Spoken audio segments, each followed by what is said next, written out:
Well, hello there, Instagram. How's it going? I'm here again for another Talkin' Thangs, where I either just chat with whoever's in the chat, like Marty Rolls, nice to see you, first joiner. And then I also have creatives on here to join me who I just chat with about what it's like to be a creative, how our different forms of creativity intersect, things like that. And tonight I'm going to have the one and only Doody on, which will be fun. Hi, Dana. Good to see you. You're second in the chat. I'm just kind of killing some time before Claire's ready and getting everything set up. But yeah, it's been fun. I'm glad to get back to doing these because it's been fun to talk to people about what they make and the way that what I make and how those kind of things are similar, even though they're vastly different. And Claire's a great example of that. Claire's a fashion designer out of Portland, Oregon, who concentrates on plus-size clothing in really fun and interesting ways. Makes some really cool stuff. She's been doing it.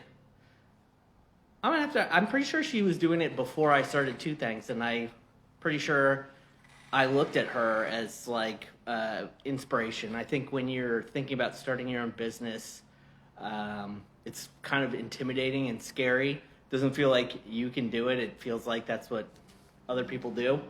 But I had enough people in my life in Seattle that I was looking at, and not like just being like, beta that I can do it, but like, okay, this is something that's achievable if you figure it out and have a good plan.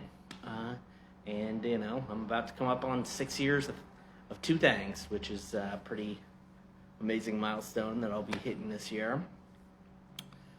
But yeah, it'll be interesting to talk with Claire. I've known her now probably, I'm going to say 12 years, probably 11, I guess. I know her through my better half, Brandy Brattrud. Hey, Kima. Then I met her that way through my better half. She was not running Copper Union at that point, but she was always a creative. I know she went to college at the same time as Brandy did. They met in college in Bellingham, and she was in design then. So she's been doing it on the side, but she went out and started her own company. She's just been doing some really fantastic stuff with it. Oh, hi. Greetings from Argentina. Wow, that's amazing. How's it down in Argentina? I actually just watched, one of my quarantine watches has been this show called, it was The Long Way Round, then The Round Way Down, The Long Way Up, which is just these two dudes, one Ewan McGregor and his friend Charlie, who just drive places on their motorcycles. It's pretty fun. But they did a South American one, The Long Way Up, which was very great to watch. I've always wanted to go down and visit South America and just scratch that itch more. Hi, Nori. How's it going? But yeah, so this should be an interesting conversation tonight, I think. Claire is a very interesting person, and she has a beautiful singing voice, and she just moved into a new house. She was just dealing with some people that were stealing her images, which is something I've dealt with a lot over the years of Two Thangs. So we'll probably have a lot to talk about. Does anybody have any questions for me while we're just hanging out before then?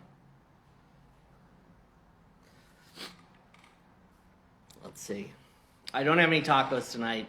The Talkin and tacos with Two Thangs. It's kind of lost the taco thing, mostly because I end up doing these right around rush hour. So I'm not like raring to go sit in traffic and then get tacos and then bring them back here, which is unfortunate because I do love tacos. And I did eat out of a taco truck today. but that was in the morning when traffic wasn't bad. Providence has a fucking kicking Mexican food scene, which has been really amazing. When I was in Boston, I got really into the Caribbean food that they have up there, and there's not as plentiful of that here in Providence, but we did just find an amazing Caribbean place right around the corner from our house, too. Super cheap. Just got some, like, roast pork and rice that was just, like, you know, just what you want. But the Mexican food is just plentiful all around, super high quality.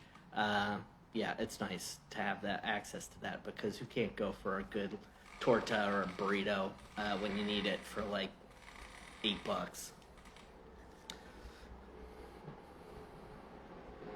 I'm working on some cool stuff right now. I actually I stretched my first big canvas in probably since college, which is oh snap! I see Copper Union in the chat. That's Claire Doody. But yeah, it's a, what is that? 6 foot by 4 foot canvas, I think. Yep. Let's let Claire in here.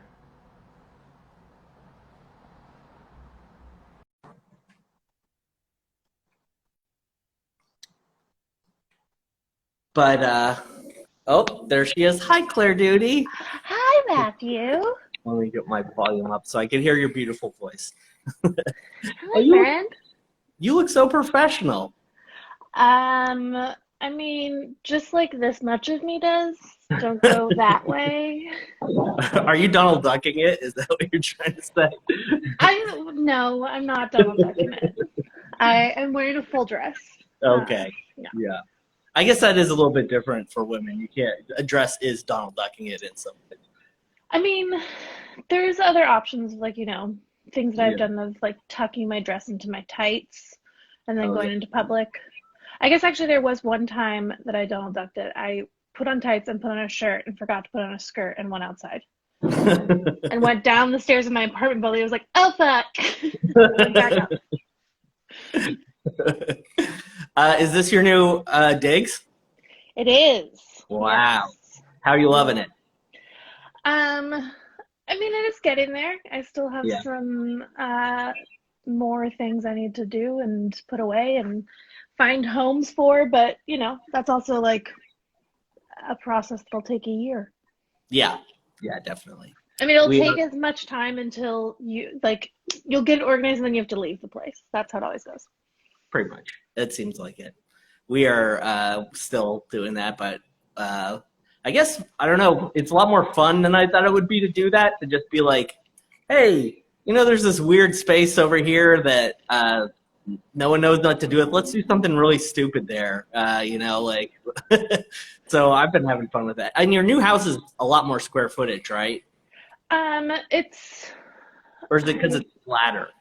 It is more square footage, but it's also just like, there's 9-foot ceilings, which I did not realize was a thing that was important, but it makes it feel very, very open. I'm excited. We got blinds for half of the house delivered today. The other half it's delayed and doesn't come for a month. And of course, that's the half with like all the bedrooms. So my poor neighbors have just really gotten to know me. Have you made friends with any neighbors yet? Yes. So we have what we call like a sister house, which is a house by they were built together, not together, but at the same time. And so we've met them, and then we literally right now, because we have no blinds, stare into another neighbor's house / yard, and we met them. But you know, just like hello, we're complete strangers. We're gonna see each other in all sorts of ways. Nice to meet you. I've got a neighbor crush because our next door neighbor on one side, super nice older guy, and he's self-employed, but on the other side, it's this other couple who, like, we've done that with. They're like, oh hi, you know, wave as they're going to the drive, but never conversation. But I don't know if you follow Prize Girl Brandy, who is in the chat. Oh no, I don't. Yeah. I'll introduce you sometime. Oh, great. But she does the Steak Bite Report, which is their giant Mastiff dog Oh yeah. that has the craziest voice, and she's so amazing. And I want to be best friends with the dog, but you got to be friends with the owner first. You can't just go around giving treats and stuff without permission. No. Bad thing. Yeah. No. As a pet owner that she has the most incredible dietary needs. If someone fed her something that she wasn't allowed to have, I'd be like, do you want to pay for that vet bill? Yeah. Yeah, it's like you're disrupting training. You probably, maybe they're only a chicken and rice or something. You never know. So you got to get that permission. So I want to be their friend really bad so that I can start hanging out with Steak Bite, I mean, Steak Bite looks pretty great. I especially like Steak Bite in the snow. Oh, that was a good. I mean, the day when we found out Steak Bite was a lady was like a big day in the house. Well, hi everyone in the chat. I see Brandy, I see Dana, I see some other fun people in there. Feel free to ask us any questions anytime, but we're just gonna kind of have an art conversation. I feel like if you're up for that, Claire. I mean, I'll try to rise to the challenge. We'll see what happens. So how long has Copper Union been doing its thing now? Copper Union will have its 7th birthday in April. So about, what's that, 6 3/4? Because, 6 3/4-year-olds will always tell you it's 3/4, not half. I mean, honestly, every day I feel like I stay open counts. So oh, yeah. I'm counting them all. Yep. Mm-hmm. I was saying before you arrived that I was definitely inspired when I started Two Thangs by the people in my life that had had the balls to go out and do it, because it especially growing up in Northern Virginia. My dad started his own business, but it was attorney's office, so it's like that makes sense. But creatives and getting in creative businesses, I definitely was inspired by your move. It's like, okay, people are doing this. People can do this. It's not just people who are accountants or something like that start their own accounting firm. I was inspired by your Copper Union started. What was the process of you deciding to start it? Oh man, it sounds cheesy, but I'm like, it's a lifelong process. But I mean, honestly, it kind of was like when I was a little girl, what I wanted to do was clothing design. And then I took kind of a giant roundabout way and went to school for costume design and fiber arts, and then did jewelry design for a while. And really it was, even though I was always in some sort of creative field, I was always scared to make this leap into clothing design, because it's a very high risk space to work in, and I don't think a lot of people realize that, and you have to invest a lot and a lot of time, a lot of money. And so I just kind of put it on the back burner. Then finally I realized, that was what I wanted to do more than anything. And so went back to school, got a certificate in apparel design, and then started Copper Union. But I think, it was also your story with your dad having his own business. My dad had his own business. It was advertising, and so I've been, not to say that he was more on the business side of the business, and his partner was the creative side, but still just being in a family watching people make this leap and try something. I was like, oh, okay. He's a grown up doing it, so I guess I could try it. Yeah, I know, right? Because when do you think of yourself as a grown-up? I haven't started yet. I'm 36, almost 37, and I'm like, when's that gonna happen? But there's a difference between, because I was always doing art and I was always on that path, but there was a moment where I was like, I'm gonna start a business, which is at least for me, it was a very different conceptual thing to be like, because I always thought maybe, I'm not sure if in the design industry it's the same thing, it's a gallery system, or there's routes you can go to work within the system still under people, and it seems like hell. and you have no creativity, and it just burns you out on making things. But the decision to go outside of that and just be like, I'm going to do my own thing. What was that like? For me, I think that there's definitely so many systems in fashion, and so many that like I just like butted my head up against constantly in school because I was doing plus size fashion, and there's no uh, roadmap really for that. In now there is in education, in fashion education, but before there wasn't, and so um, I just felt like I just knew what I wanted to do, and I knew that I wanted to do clothing for bigger bodies, and so I kind of had to figure it out on my own and test some things and try some things. But it was really was kind of a trial and error. Like I did some internships with different companies and tried that in college, and saw how some people were working it. And I worked in a lot of retail, so I just tried to kind of get a holistic approach of all of it, and then kind of pick from that of what worked and what didn't work. And I mean, I'm still doing that to this day. Like, I feel like that's a never ending process. And being a business owner is actually being like, okay, well, that didn't work. Let's try something different. Or, or the opposite of like, I didn't realize that was going to work so well. I guess I should do that again. I mean, honestly, it's like the worst because I'm like, when do I just get to have it dialed in? It's like never. No. It's like I mean, I constantly think, refiguring. yeah, I'm pretty sure, it's when we retire, which what is retire for the majority of our generation. Yeah. But yeah, I think it's, I feel like if things ever become, if I ever feel like too much of a machine or it's boring or something, I'm obviously not doing it right because that's not being creative. Yeah.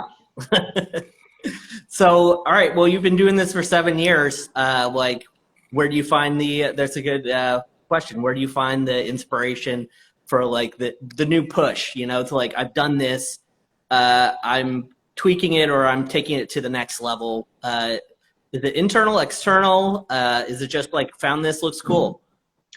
I mean, really for me, I think it's mostly based off of the medium that I'm in, which is mostly fibers. And so I'm constantly trying to find the next thing and the next, print, the next pattern, the next whatever. And then I'm a lot of designers design in the way that they will design something and then they will go and try to find the fabric. And I'm the opposite. I'll find the fabric and I'll be like, you have to be a dress. You're supposed to be pants.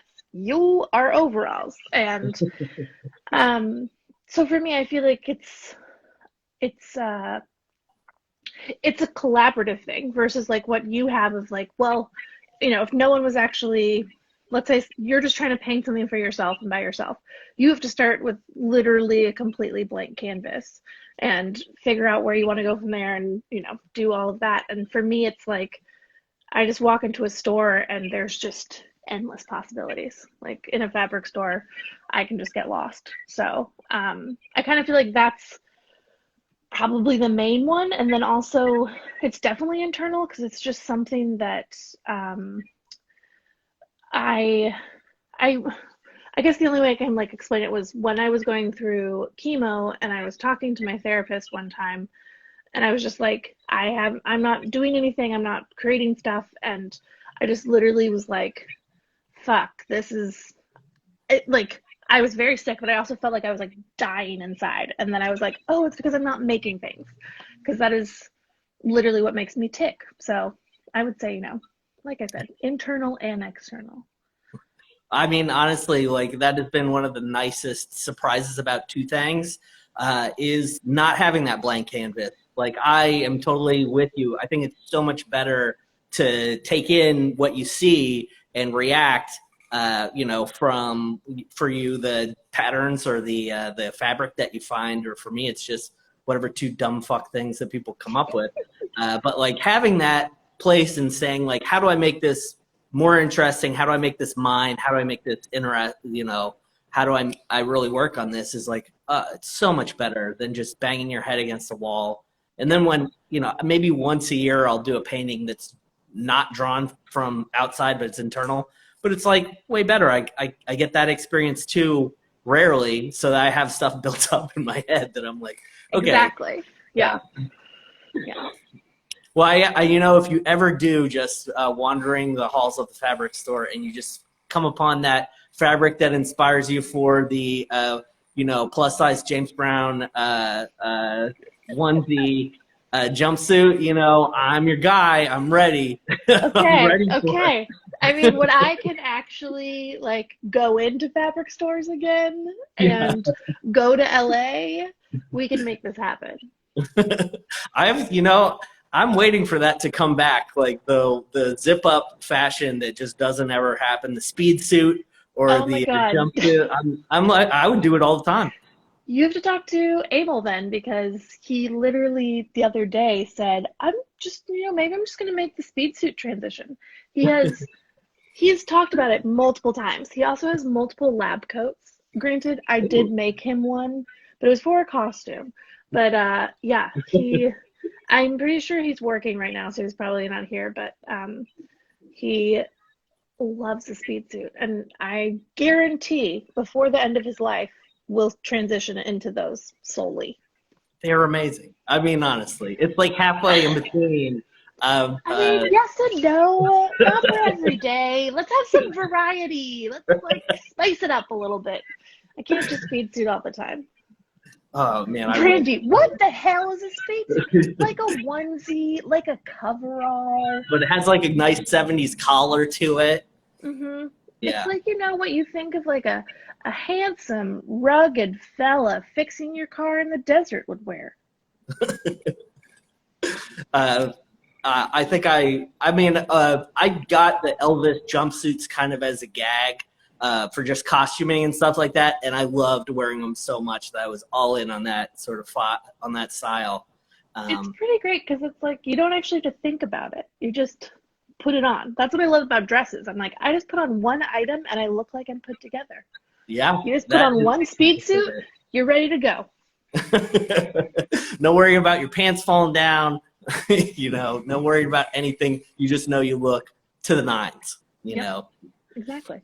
I have now a year's worth of awesome clothes presents that I don't have any excuse to wear. But once I finally get out into the world again, I am really going to look crazy. It's going to be amazing. I mean, I might suggest that you can just do photo shoots by yourself.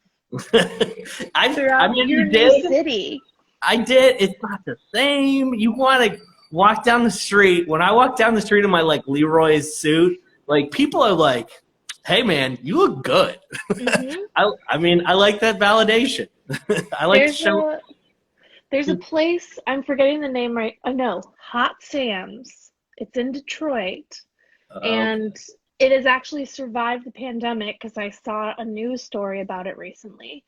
And one day maybe, you and Emil can go and get matching outfits there when we can actually go to Detroit instead of pandemic life. Yeah. Brandon and I absolutely love Detroit, so we're in. We got to do that joint Detroit trip at some point. One day in like 2020 something. I don't know if you saw, but Brandy did get her first round of vaccination. I'm sure she probably Marco Polo'd you as it was happening. Not as it was happening, but I did see her picture on the internet, and I was very excited. I know she did Marco Polo me to tell me. I forgot about that, but yeah. I'm very excited. I asked my doctor yesterday. I was like, "Hi, remember me? Yeah. I'm one of them that needs it." And she's like, "It's actually kind of shitty." I don't know. Brandy probably knows a lot more of it from behind the scenes, but like in Oregon, they only know what is happening right now. They don't know what the next phase will be, who will be in it, how it will be exactly. They're not communicating with the hospital systems. They're not communicating with like Oregon Health Authority, and it's just, yeah. So she's like, I have no idea, but keep checking in. Oh my God. Yeah. I'm my painting that I'm working on right now, the two things are dancing nurses and anti-maskers. So I have like a dance battle where the anti-maskers are getting served. But I've been spent the whole time working on the nurses, and now that I have to get to the fucking anti-mask, I'm like putting it off, honestly. I'm like, oh, I hate these people. I don't even want to paint them. I mean, can you make them like look like zombies or like some sort of like more Ugly. gross disease Oh, they're thing? ugly. Yeah, but I still just I'm having this week especially. I'm just having a lot of feelings. Yeah. I think we all are. Yeah. I mean, maybe you can just like cut out heads of, people that we don't like right now and put them on there. Like, not even have to paint them this week. Paint their Yeah. bodies and then just do their heads next week. Did you ever meet my old landlord, Malcolm? I don't know. I mean, maybe during like get loaded days. Yeah. Was he there? I don't know. Malcolm. Malcolm's the character Eric, but he's a photographer, and he did the photos for Brad and Vanessa's wedding. And one of my favorite things he did was there were some family members, I won't name who, but were kind of like really terrible people, and he had kind of gotten word of that. So he took all these pictures of them eating salad. So like they're like the fork's like this, and the like lettuce is like coming out all over their face. And he didn't even share it, but he showed me. He's like, look at these pictures. Look how terrible they look. So that's the kind of vibe I'm going for, the anti-masker. Salad eaters. Oh, we have a request. Is Millie going to make an appearance, Claire? Who is that? Oh, Dana. No, I'm in the studio, aka my garage, and she's not allowed in here because I try to keep as much cat hair out of things as I can. Smart. Even though I still have it on me. And she's, when I last saw her, she's now made her new favorite home inside of the linen closet. There's a blanket on the floor. So she's probably in there. But is she enjoying the new digs, or she's getting used to it still? Oh my God, it's so cute. She is so excited about it. Like, I don't care. I'm full blown cat lady, but she is like running. She does these like zoomies everywhere and has this little mouse toy and will like throw it up in the air and play on her hind legs by herself and this mouse. And like, she's 13, so she's not like a young cat, but she is just spry and so excited, and it's very cute. And she loves all the windows. And we have this neighbor across the street who we've not really spoke to, but seen from afar, and she feeds the squirrels and the birds every morning. So Millie goes and sits in the window and stares at the squirrels and birds. Free TV. That's what Brandy does too. Brandy's kind of like a cat. Yeah, kind of. But she'll scratch you if you're not careful. Oh, I know. But she'll also love you and protect you forever. And she needs her alone time. I haven't gotten to that point yet. I know, it's only for me. Yeah, I think so. Maybe year 13 will be different. So have you taken pandemic to be like, I'm gonna like bust my ass, or are you taking pandemic to be like, I'm gonna chill? How has it been as far as your work rate and all that? Well, I say that I've been busting my ass. I did just take the last 3 weeks off. I didn't actually, out of that I was off maybe a week of it combined. Oh, Brandy, we love you. There's those claws.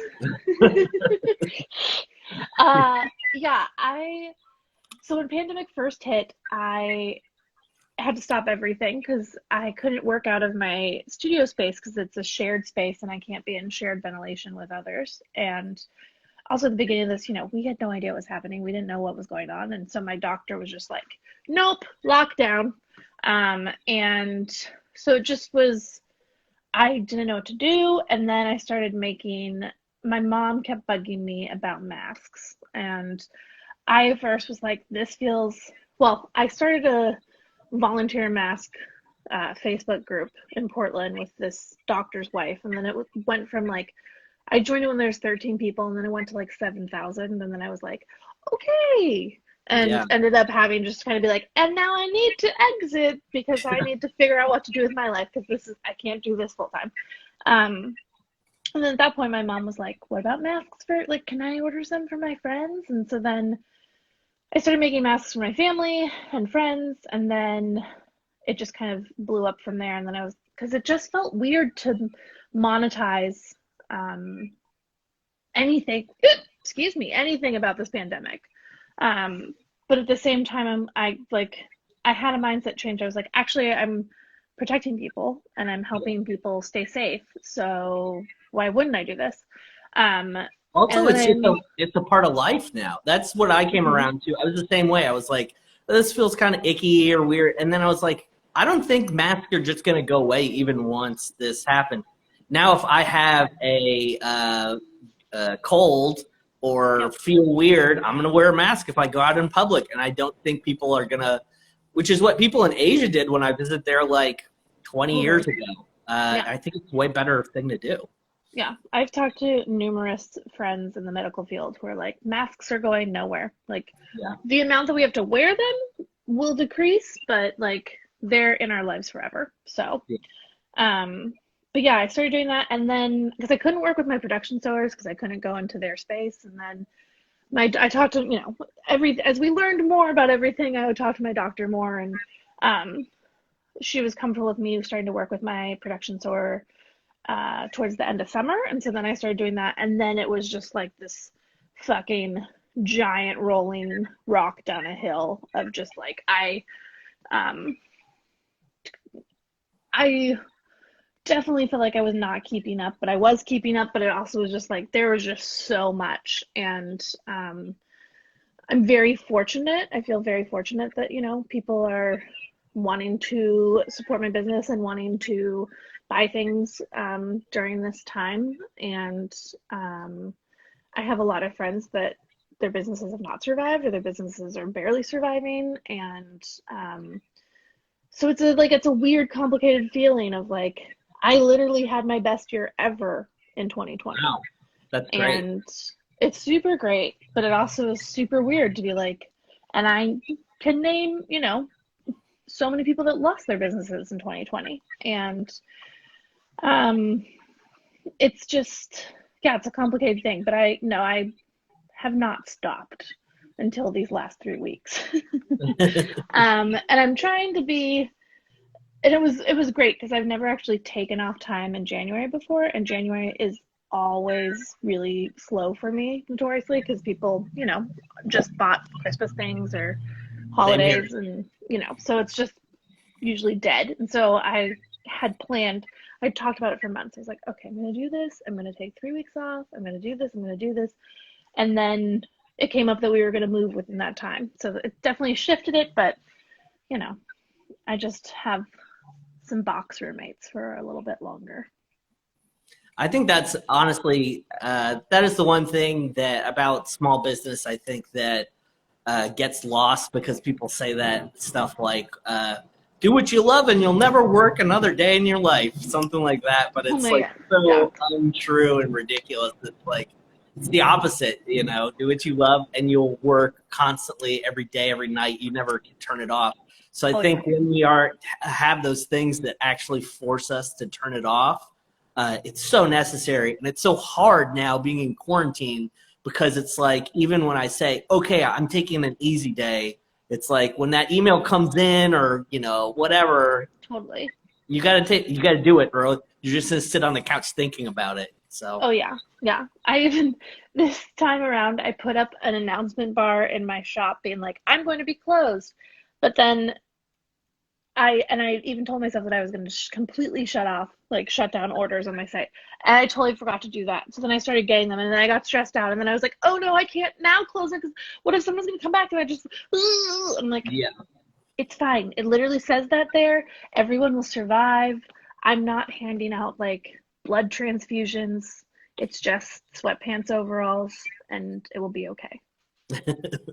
Now, I know you tell yourself that, but do you actually feel it? Because I haven't gotten to that yet. I tell myself these No, of things, course and I not. can't feel No, this is my professional, opinion of myself that I will completely disregard.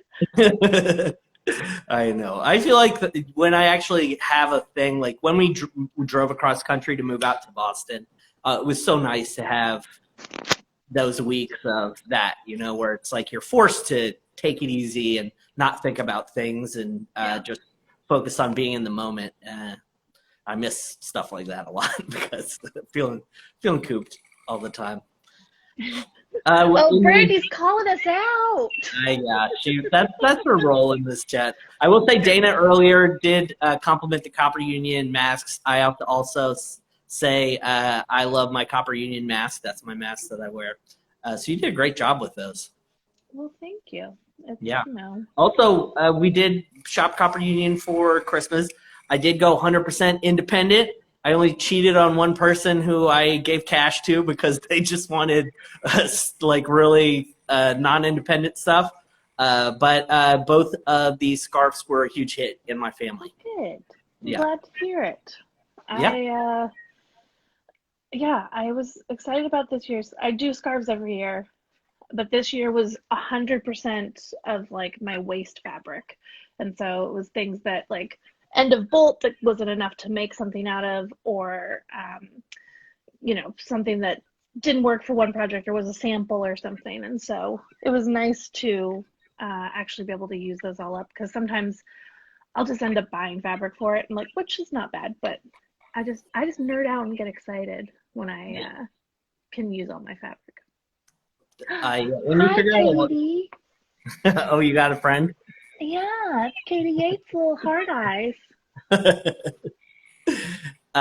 Yeah, I mean, once you figure out a new way to use some stuff you were just throwing away, I feel like that's like the money shot right there. You're just like, yes, give it to me. It's so nice. I'm super excited. I just found this new company called Ridwell that does, I think they're only in Seattle and Portland right now, but they basically like will recycle things that can't get recycled at home. So they take all the plastic wrap that is around, packaging, or like in cereal boxes, or they also do like the bubble envelopes and Amazon packages. They take batteries, light bulbs, like all the shit. They also take clothes that are too worn to be donated. So I emailed them and like, do you take fabric scraps? And they're like, oh, totally. So now I can literally recycle all of my fabric scraps that I'm not using. So I'm super stoked about that. That's a new 2021 development. Well, since we are in the new year now. We're not even just getting to it. What do you foresee, and what kind of directions are you headed that you're super excited about when you get back to it? I guess you're still in vacation mode, aren't you? Today was the first day back. Oh. I packaged up a lot of crop tops. This fabric was a pre-order in some dresses and tops, and because of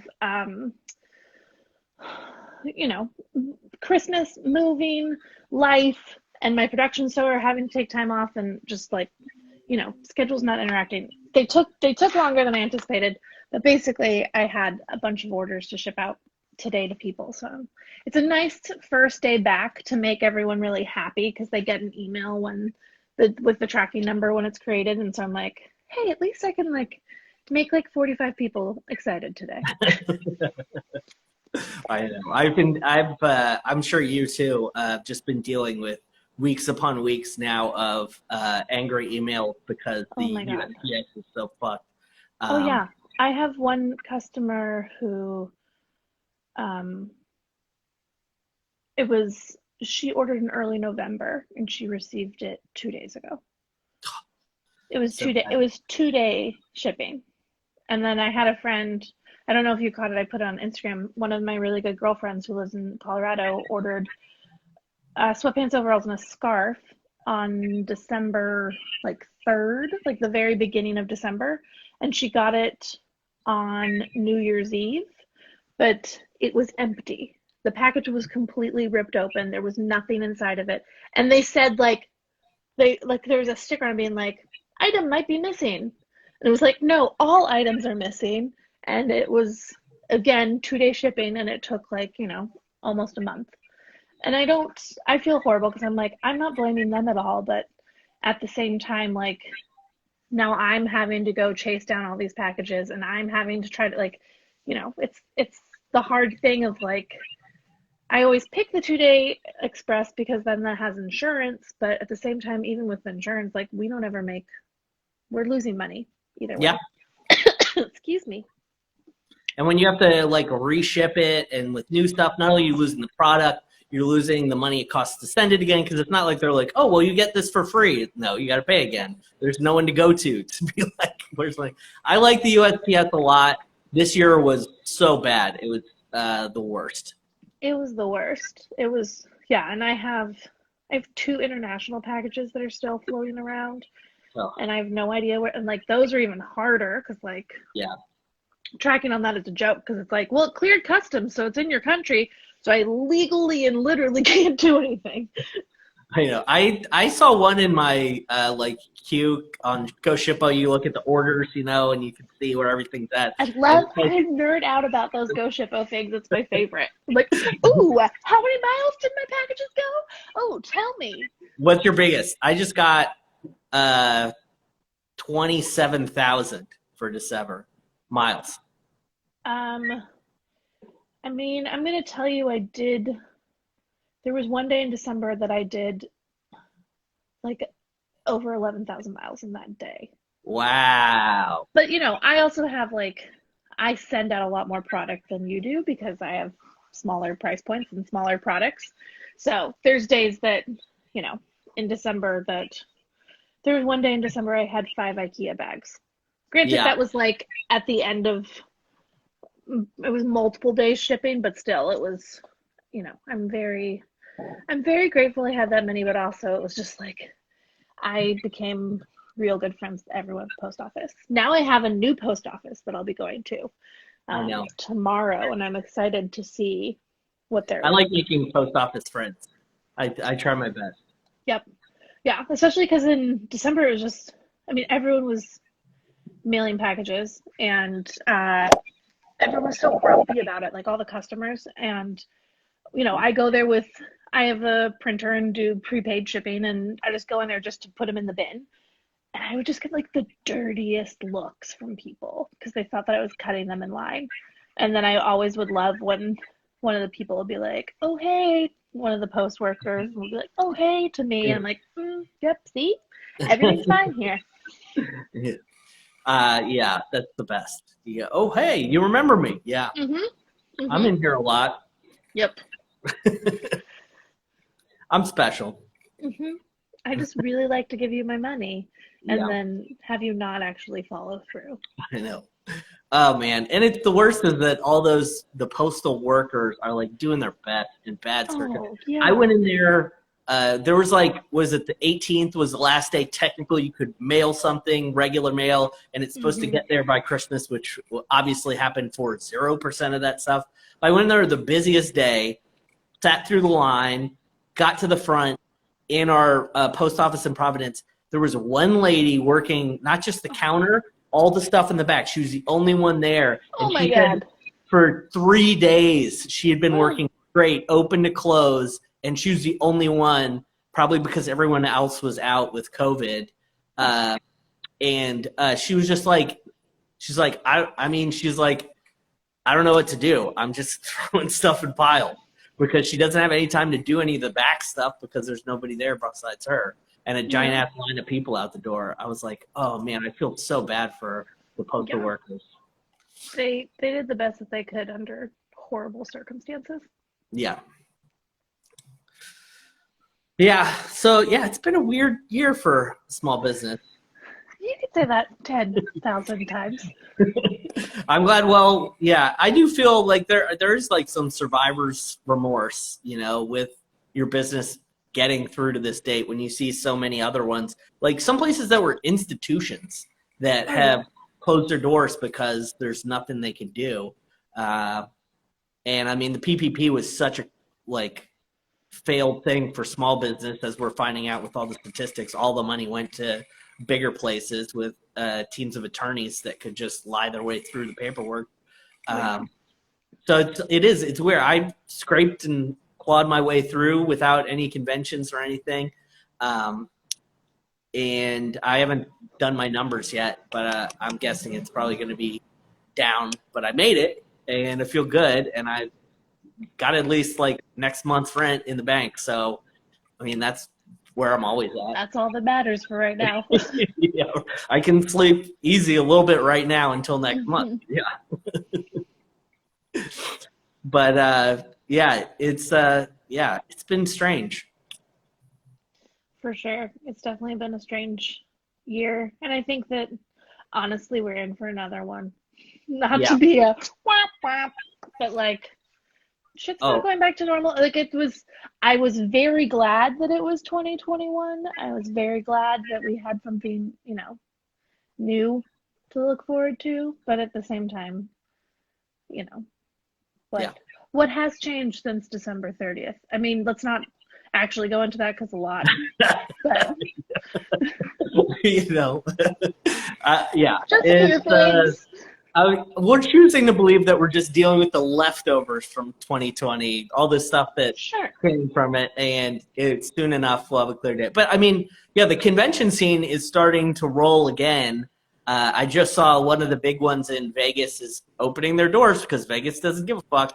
And I thought people were like, who's gonna do this one? And I'm like, hell no. Are you kidding me? There's nothing more unsafe in this environment than jamming a ton of people in a closed room. There's no way masks and like hand sanitizer can No, stop that spread. no, no, that's horrible. That's like worse than a wedding because like people are gonna be like in hot, sweaty costumes, breathing all over each other. It's horrible. But there are these people who are just like, I want to be the first because probably that first back is going to make money. Like when you can establish yourself in this vacuum. It's the same thing with bars that open up right at the right time, and like people are going to be ready to go back out.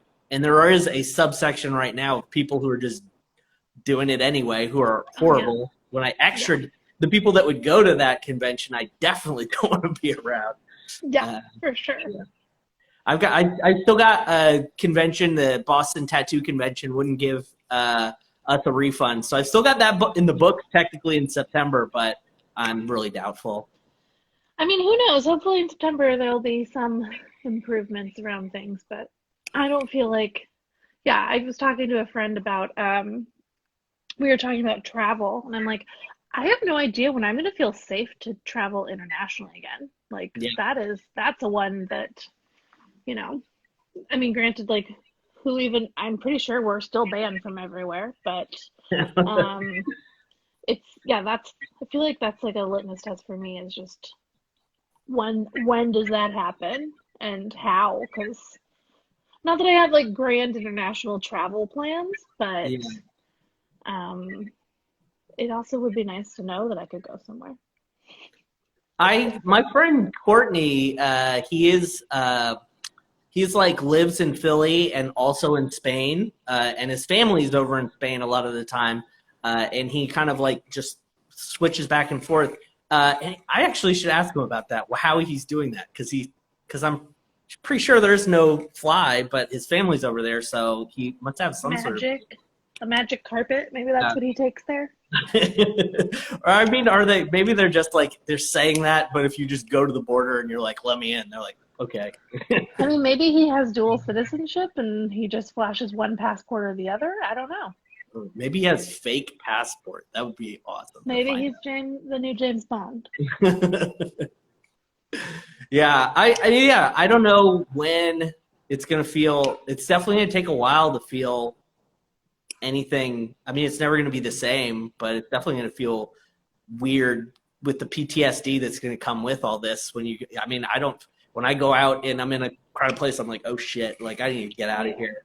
When someone's like, wait, you need to wait for your food, I'm like, well, I'm standing outside because it's gross in here.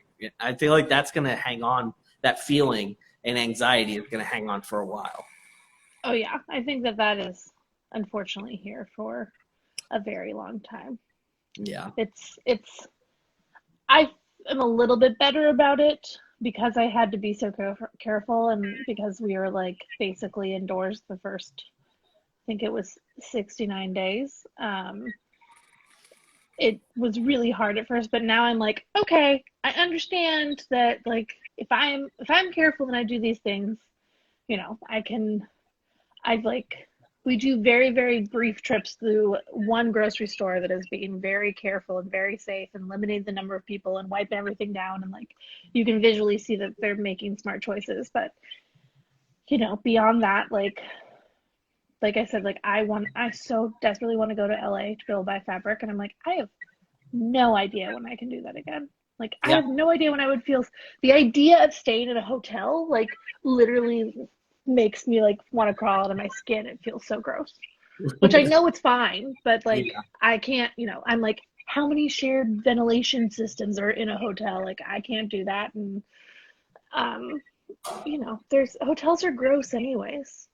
I remember one time I was, I was driving across the country with my sister, and we stayed at this one hotel, and I went into the bathroom after we checked in, and I closed the door, and on the back of the door was a pair of like old man pants and underwear hanging.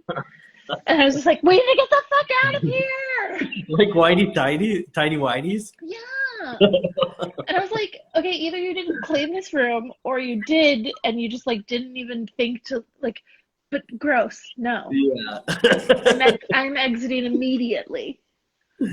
I am gonna part company with you there. I love a skeevy motel. I like the whole thing. You would.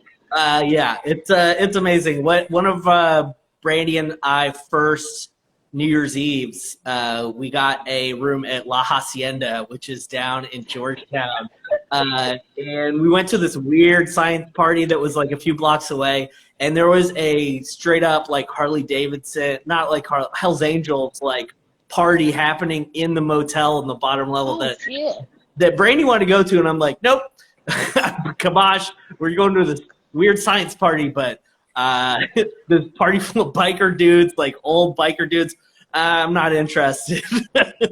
And that hotel a couple weeks later got busted for selling drugs and guns out of hotel rooms. Okay. But I think it reopened under new management and stuff like that. But it was, I don't know. I like that. It's fun. It's skeezy. It's weird.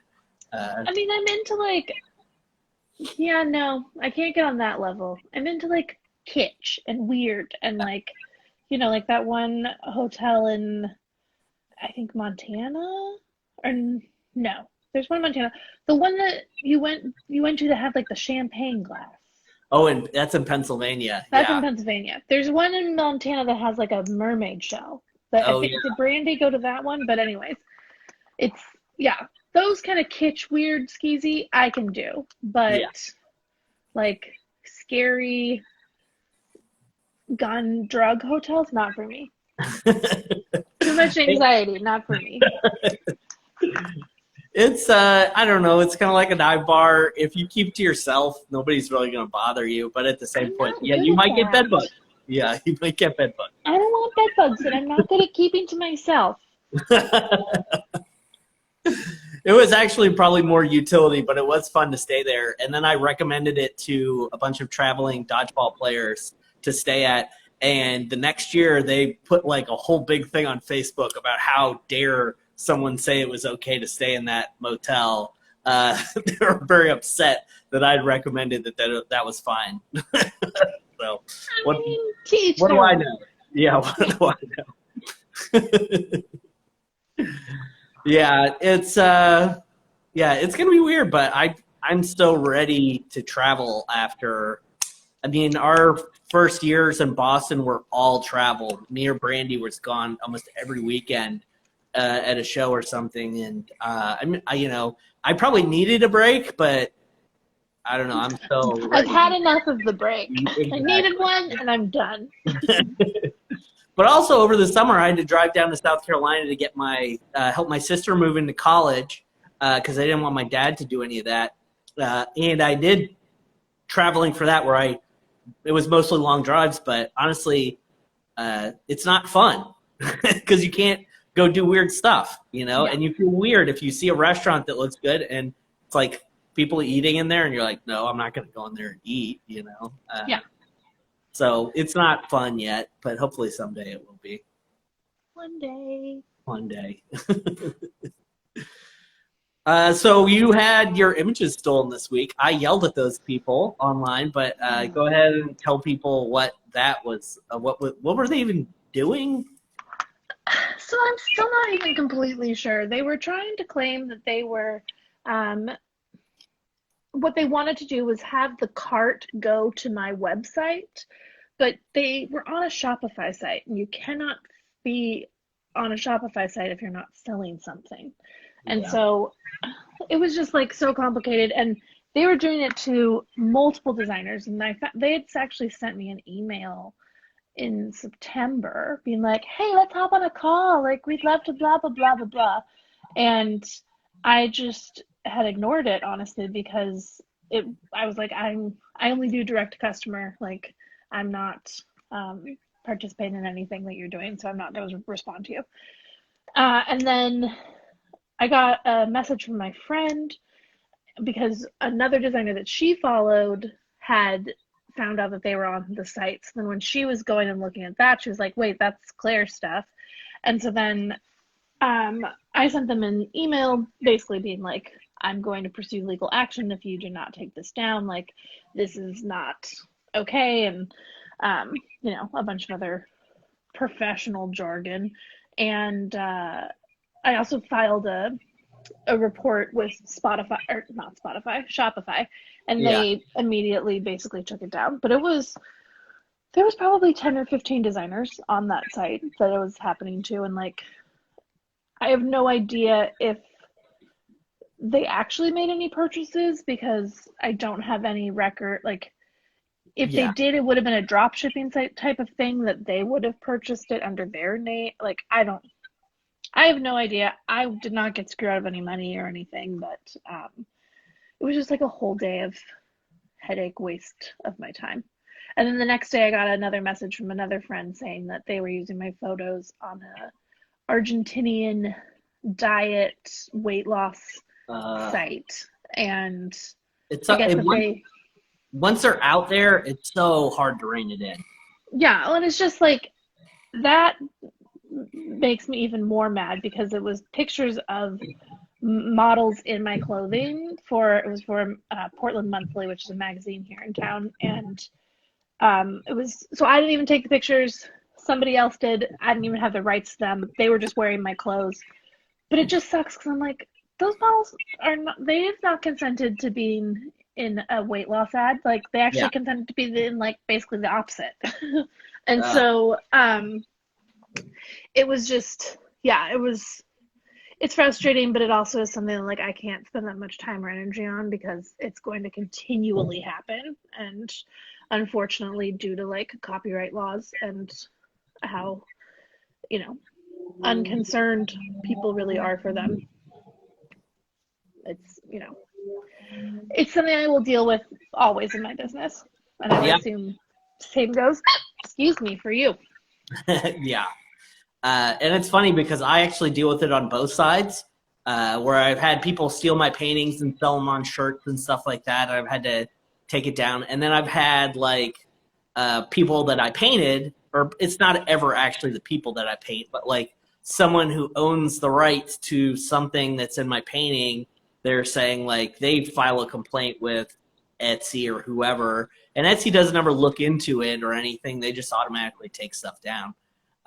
Which for the better, because they don't have time to litigate things and whatever. And hear my argument that like, no, this is my painting, I created it, and I'm using public image. It's obviously falls under parody the same way like a political cartoon would. I'm taking something and reinventing it, but they don't have time to listen to that. So I'd probably rather just go like that and whatever. If the family of Bob Ross wants to come after me, let's go. Come find me. I'm on the street. Yeah. So tough. But it's such a weird thing. And those people, that's what other people I don't think understand too, is when people steal your images, even though they are, and something I'm really protective of because of seeing what happened in the music industry. When people take your stuff and share it for free they feel like Rainier Beer took one of my paintings and shared it for free of Mr. T and Rainier, and they didn't even credit me. And then when I asked for credit, they were kind of bitchy about it. And then they sent me a bag of Rainier swag and said sorry. I'm like, whatever. But like, they are getting content. They are getting like, they post my painting, they get 5,000 likes. They put their regular somebody drinking a Rainier, they get 200. Like, you give them clout, and Totally. they build an audience off of your hard work and don't give you anything back. And I mean, I think back if artists, when Spotify first started showing up, if they had said, no, you're not allowed to use my music, like in mask, then the music industry would be in a much better place right now. But we don't really have collective bargaining or anything like that. No. But like that site, even if they were directing people to your shop and then promoting their own brand by putting all of your hard work into it, and you still get sales out of it, a lot of time it's like they are building their own thing off of the back of everybody else. It's terrible. It's literally what they were doing with it. And it was just like, it was so frustrating because they had these canned responses that they just kept giving to everyone, and they just kept saying the same things over and over again of like, we're just trying to help, we're just trying to bring more awareness to the plus size, like size 12 and above community, blah blah blah. And I'm like, you're not actually doing that. You're actually stealing people's images, putting them on your site so that you can like. And it was interesting because if you actually looked at their Instagram, they had, I want to say like 7,000 followers or something, and there was no comments on any photos, except for when the floodgates opened, everyone started commenting on their photos about them being shitty. And so I'm like, I don't know if they bought followers or if they're bots or what, but like, no one was actually engaging with them in an authentic, real way. And then everyone did one day, and then they literally disappeared. Their Instagram's gone, their website's gone. It's, I mean, that's fun. I think people are too. Just like the first time I had my painting stolen, I bitched about it online, and people came through and just like flooded their. People are just bored and ready to like type some mean shit on the internet. So it's nice to have like people who care about your thing to do that for you. I appreciated it, and I yelled at them in their Instagram Messenger too for a while, and then I realized like they're just copy and pasting whatever. Oh yeah, they emailed me back, and the response they gave back to me after, I was like, I'm going to pursue legal action if you do not remove these. And it was totally them gaslighting me. I'm like, cool, I'm just not going to respond to you ever, and if you actually ever contact me again, I will. Like, one of my friends is a ceramic artist, and she was like, do you need the name of my like great attorney that can help you, because she's at a much higher internet level than I. And I was like, no, I think everything's under control, but if more shit happens, and like, yes, definitely I would. But you know, it just is something that takes so much time and energy and money. And like, I'm already stretched thin enough just trying to get my customers the orders that they want. I'm not going to go chase after someone who's like doing, I don't even know what with my shit. Yeah. I mean, it is, that's what people don't understand is having a background in legal. I understand the only people who win in a lawsuit are the attorneys. Like that's why I would meet these people who are always like, I'll sue this and that. I'm like, unless you have a fucking trust fund, good luck, because the attorneys will cost as much as you will win if you win, and if you don't, you're out all that money. It's ridiculous that people always jump to that. You have to defend your image propriety, like that's part of having a copyright or a claim to a copyright is if you just don't enforce it, if you just let anybody use it, then that can be considered giving up your rights. But at the same point, like just chasing after it with attorneys and stuff like that, it's not actually feasible for anybody in reality, especially not small potatoes like myself. No. Yeah. Is Knockout happening this year in like a virtual sense? Have you thought about that? Knockout is you made it, right? You created Knockout or you joined I it? did. It is Yeah. my baby. Hey, hold it like this. Um, I honestly have no idea. I've not started thinking about it. I had to cancel it last year, because it was supposed to happen in September, and so obviously it could not happen. But I don't know. I think I'll leave that door open. Have people been doing virtual catwalks and stuff like that? Yeah, there's Yeah. been virtual fashion shows. I haven't gone to any of them, but people have done them, and I would I would be interested in that. But to me, like the main thing about Knockout is the community and being in the community and literally being there and literally seeing people, and so I feel like that is a huge aspect of it that would be missing. Um, but we'll see. If we're still all stuck indoors at that time, then fuck yeah, because people are gonna need things to be happy about. Yeah.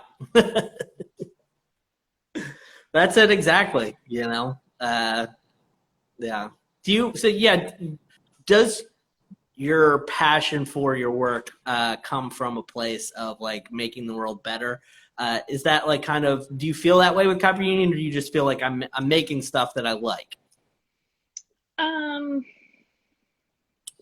it's not necessarily about the world, it's the individuals. Like I do this because this didn't exist when I was a teenager. I do this because I wanted to feel cool and beautiful and fun and funky, and I couldn't find the things that represented who I was in clothing. Um, so it's not, I don't think it's as big as the world, but it's for that person in the middle of nowhere in the country that can't get to the mall or the next big place, that, has literally no options except for maybe some choices at Walmart. Yeah. And, the fact that they could find me on the internet now, like that's why I do it. Um, and I do it, I think also just because it's like it oozes out of me. Like I feel like I feel more so with creative people, but also other people. But like people just sometimes don't even have a choice. Like it's like this is just what I have to do, and that's how I feel. Amen to that.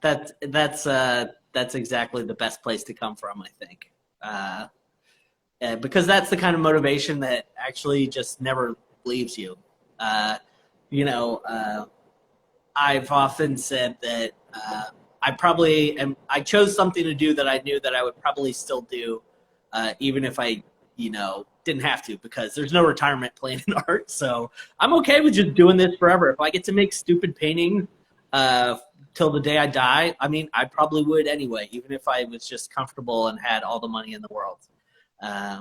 So I think that it might be the only way to actually do it and put up with all the rest of the stuff that goes with it. Yeah, I Otherwise, you agree. get burned out. Yeah. Oh yeah, yeah, and I get mini burnouts, and Yeah. luckily I've like done this long enough that I'm like, oh, you need a break. This is what you need. You need to stop. So it took many a year to like finally realize that, and I think that's we touched on that before, but it's just so hard as a small business owner to actually put that into your life and be like, okay, I don't have paid time off. I don't accrue that over months and months. I just have to do it for myself. So my ear fell out. Okay.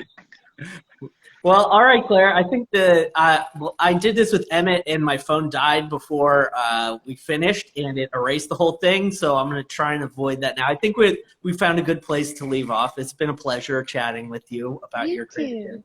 Everyone, go and follow Copper This is Union. me giving you a hug. I'll give you a Mountain Dew hug. A Mountain Dew hug. Gross.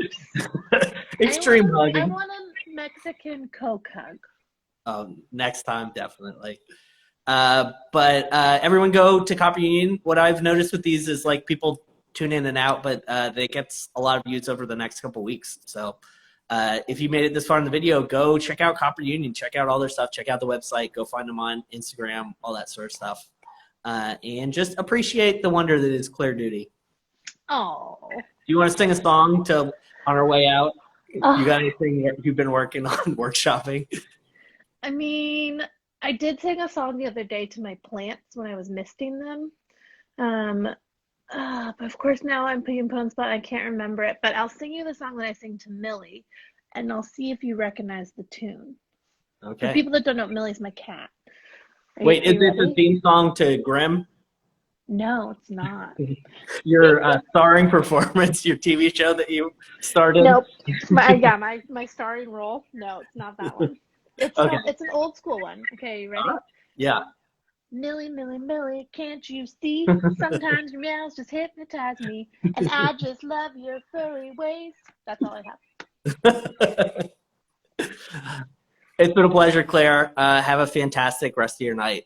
Thanks, you too, Hopefully, our Matt. paths will cross in 21. Not hopefully, the better fucking cross. Yeah. Bye, Go Claire. away, Corona.